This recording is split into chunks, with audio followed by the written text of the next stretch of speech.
seems like the Ratchet and Clank series has been around forever.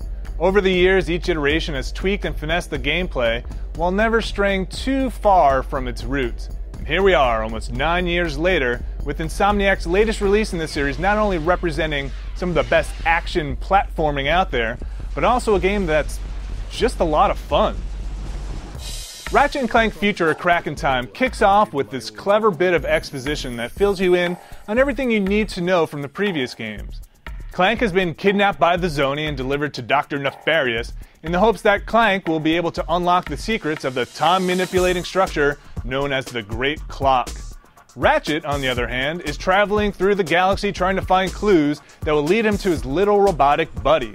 All of this sets the stage for Ratchet's action-packed planet-hopping quest and Clank's more time-based, puzzle-driven missions inside the Great Clock.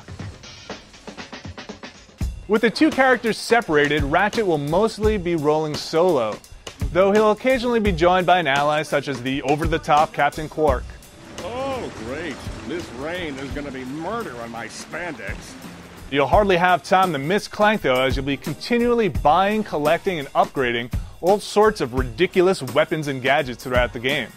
A Crack in Time introduces the modular Constructo line of weapons, which allows you to find and change the parts for a given gun, giving you the ability to customize it to your liking.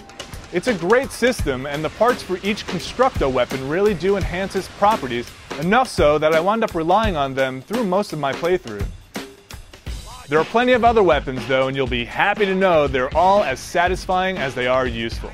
You'll see the return of a few favorites like the always entertaining Groovatron glove and the rocket launching negotiator. But you'll also get access to some of the game's more bizarre loadouts like the shotgun-esque Sonic Eruptor and the Rift Inducer 5000, which tears open a dimensional hole, allowing a tentacle beast to poke through and devour your enemies for a limited time. All the weapons upgrade and become slightly better as you use them to a maximum level of 5, at which point they transform into a souped-up version of its former self with slightly modified properties. The upgrades come quickly enough that you'll be encouraged to max out favorites and experiment with others just because you'll be constantly rewarded for doing so. Aside from the weapons, you'll get items that will help you with the platforming and puzzle-solving elements, though the real standout here are the hover boots. These not only allow you access to new areas of the game, but they also make traveling the world a lot faster, speeding up the process of feeding that urge to collect everything. Ratchet also has access to an upgradable ship, and you'll be able to directly control it as you scour the galaxy for bolts and upgrades. You'll gain access to new ship features by collecting stray Zoni that are scattered throughout the various levels and planetoids. These upgrades will allow you access to new areas and give you an edge for some of the game's so-so space combat portions. While it's great to be able to drop onto any of the smaller planets and go about your business at your leisure, the space combat can be a little dull, with Ratchet just spamming out missiles and barrel rolling his way to victory. So while Ratchet is destroying everything in his path, Clank is tucked away inside the Great Clock solving puzzles, and he's kinda up to all sorts of crazy time-bending antics. Now don't get me wrong, there's definitely some platforming and fighting to be had while controlling Clank, but the real meat comes from the insidious time puzzles he'll encounter along the way. These usually involve recording multiple versions of yourself in order to trigger events that will eventually lead to you opening a door on the other side of a room. You'll max out at 4 recordings on the later puzzles, but you'll be re-recording over each slot multiple times and wind up in some crazy time ballet. And even though you'll have set all these actions in motions, you'll be amazed that this crazy orchestration is actually working. It's all really rewarding, and not only for your ego, but also in the many bolts you'll receive once you solve a puzzle.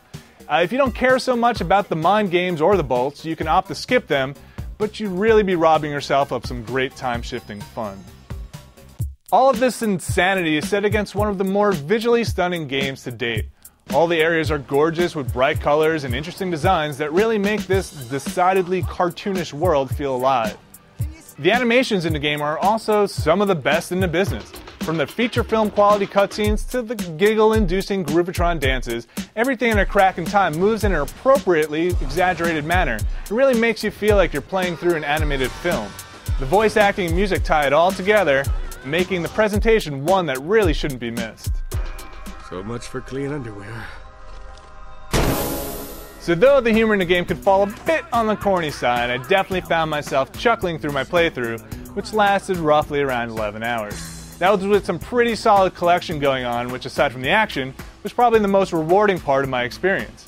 Everything about Ratchet and Clank Future: A Crack in Time is set up to keep you rewarded and eager to go out and find more. With its excellent style and varied yet refined gameplay, and a well-implemented collection and upgrade mechanic, this definitely is the best, although the last installment in the Future series, and really has something for just about anyone. Dance, you fools!